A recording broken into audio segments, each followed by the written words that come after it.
c'est-à-dire que j'ai pas dépassé le bassin, donc il y a des solutions pour elle aussi pour se défendre avec les jambes, ce qu'on va voir tout de suite. Donc, très rapidement, en cas d'étranglement, il va falloir arriver à se défaire de cette emprise au niveau des mains, qui va être très désagréable pour la trachée, donc il ne faut pas tarder à agir. Là, elle va venir, dans un premier temps, passer son bras sous le mien, voilà, et venir attraper au niveau de mon avant-bras, juste au-dessus du poignet, en fausse grippe, c'est-à-dire en passant le pouce de l'autre côté. On ne cherche pas à entourer le bras avec le pouce. Dans le même temps, sa main gauche va venir attraper au niveau de la nuque. Ok.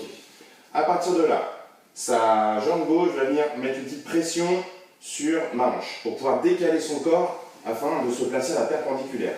À ce moment-là, la jambe ici va venir voilà, bloquer mon épaule. La jambe passe par-dessus et là, en pression vers le bas et attention de bien verrouiller. Voilà, au niveau du coude. Ça va? Ouais. Je suis dans le décor. On fait ça. Rapide. Ouais. Donc, ici, tout de suite, verrouillage, épaule, on décale le corps et passage de la tête. Et là, il faut compter, faire pousser un peu les fessiers vers le haut, voilà, pour mettre la tension sur le coude. Et ensuite, on dégage. Voilà, on va faire le détail juste de l'autre côté pour le placement de la jambe. Donc ici, sa main passe sous mon bras. Ok, fausse grille. La main au niveau de l'épaule, la main gauche. Ok, et là, regardez le rôle du pied. Voilà, qui va venir ici pousser la hanche. Ok, et venir, voilà, pour pouvoir placer le corps à la perpendiculaire. Et là, et après le travail, hop. Ah, c'est bon. Si tu pompes, on met pas mal. Ouais. Oh. Donc, cette fois, situation où j'ai passé la garde, c'est-à-dire que je ne suis plus pris dans les jambes, je suis passé au-dessus et donc là, je suis assis plutôt sur le bassin. Donc, mon poids est vers l'arrière, mais l'étranglement est bien solide au niveau du cou. Il va falloir donc, très rapidement, venir mettre une pression sur les avant-bras, vas-y, ici, au niveau du creux du coude, pour pouvoir pousser vers le bas et très très fort vers elle. Dans le même temps, ici, vous voyez, son pied est venu se placer afin de faire une petite opposition sur les appuis. Et là, il va falloir, en même temps qu'elle tire, contracter les fessiers vers le haut pour pouvoir me faire rouler sur le côté. Donc, elle va choisir de ponter un petit peu plus d'un côté que de l'autre. On est parti. À partir de cette position-là, voilà, frappe génitale, on ne cherche pas à aller atteindre le visage. C'est parce que, du coup, on revient. Hop. Voilà, les frappes ici sont génitales. Si elle cherche à aller atteindre le visage pour frapper, c'est un coup à ce que moi je rattrape le bras et on repart à zéro et on se retrouve à nouveau dans une mauvaise situation. Okay. Juste, si tu peux, voilà, mets-toi au sol, dans la position. Voilà, donc là, ici il y a l'appui sur les jambes, elle va venir compter mais sur le côté. Donc on va voir qu'il y a une jambe qui va venir pousser un peu plus fort que l'autre. Voilà. Ok, c'est ce qui va permettre d'emmener sur le côté. Ici, l'évolution de la situation précédente. J'ai toujours passé la garde, sauf que là, je ne vais pas être assis sur le bassin, je vais charger, mettre un peu plus de poids sur la trachée. Donc là, raison de plus pour agir très vite parce que ça écrase vraiment. D'accord? Donc, ici, voilà, moi je vais prendre appui sur les doigts là pour ne pas faire mal, mais tout mon poids est sur le cou. Donc dans ce cas, elle va venir mettre une pression à l'arrière du coude, juste au-dessus du coude, au niveau des triceps. On ne cherche pas à mettre un coup fort, mais là, un truc très très sec pour en fait me déplacer mes appuis, me faire basculer vers l'avant. Vas-y. Hop, une fois que j'ai repris appui ici, on va se retrouver dans le même travail que tout à l'heure, c'est-à-dire venir tirer très fort les bras vers soi et vers le bas, tout en comptant. Allez, c'est parti. Ouais, c'est efficace. Allez, on passe de la première situation à celle où finalement je viens mettre mon poids vers l'avant, pression derrière les coudes, hop, hop, et vers le bas. Et voilà. N'hésite pas à mettre, même limite à venir ici, croisé. Première chose ici, déplacer les mains avec le petit coup derrière les coudes. Hop. À partir de là, voilà, il va vraiment vers crocheter et vers le haut. Voilà. Puis même, je fais Voilà, voilà. Ok. Petit déséquilibre, on est pas mal. Ok, donc sur cette situation d'étranglement, moi je viens ici verrouiller et étrangler avec mon avant-bras. C'est donc mon avant-bras qui va exercer une pression sur la trachée. Ici, mon bras vient m'aider à tirer pour avoir un petit peu plus de force. Je ne suis pas encore dans l'étranglement militaire parfait qui va être très très compliqué pour se défaire.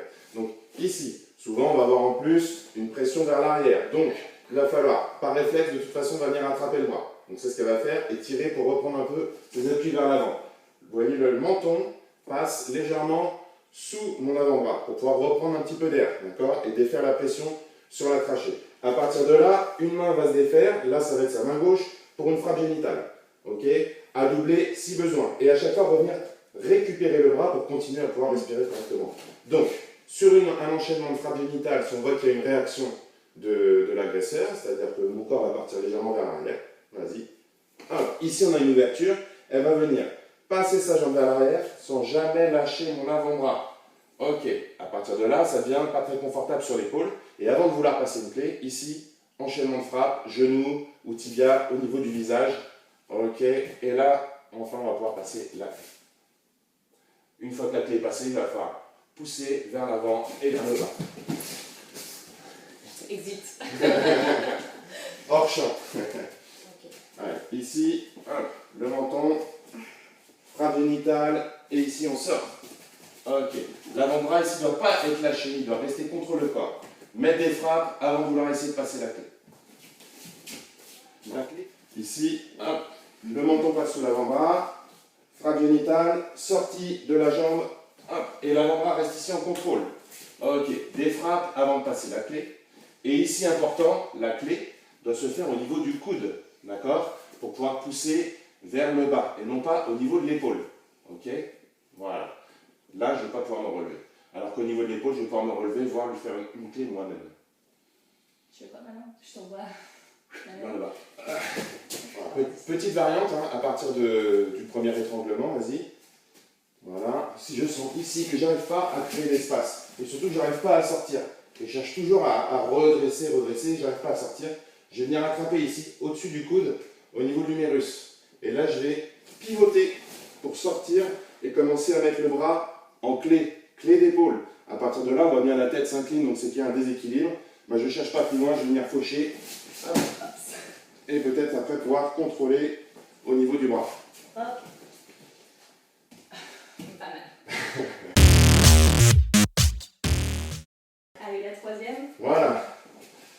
La troisième, la plus spectaculaire. Du bas. Si je suis passé, donc mon bras est complètement passé, et ici je me retrouve avec ce qu'on appelle un étranglement militaire. C'est-à-dire que je ne suis pas seulement en train de serrer ma main, mais j'ai réussi à glisser mon bras et surtout à verrouiller au niveau de la tête. Là, Ok. il faut se sortir très vite de cette Donc là, il faut sortir très très vite parce que c'est un étranglement sanguin et elle peut vite tomber dans les pommes. C'est clair. Donc à partir de là où, si en plus je tire vers l'arrière, il va falloir descendre un tout petit peu les jambes pour reprendre ses appuis, passer sous mon centre de gravité et là, très énergique. Hop. Ça va? Ouais. Ça va bien. Ah, ok. On est pas mal là-dessus. Là, il était bien là. C'est facile, hein, c'est juste un coup de hanche en fait, en contractant les abdos pour rentrer un peu le menton. Ouais. Donc un petit peu plus dans le détail. Parce qu'on n'a pas besoin d'avoir beaucoup de force. En Pour la voltige, il ne faut pas utiliser trop de force. Il va falloir à partir d'ici, elle va descendre un petit peu son centre de gravité pour passer sous le mien. Ok, et ensuite sentir qu'elle peut légèrement me soulever. Et là, c'est le coup de bassin. Ah. Je peux terminer la phrase. On s'en fout. Ok.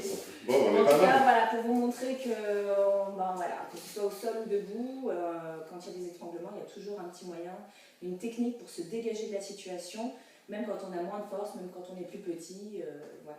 Voilà. Et après, c'est vraiment le fait de pratiquer, être capable de passer d'une solution à l'autre. Alors, à vous de jouer maintenant, bon entraînement, ne vous blessez pas et on se retrouve le plus vite possible.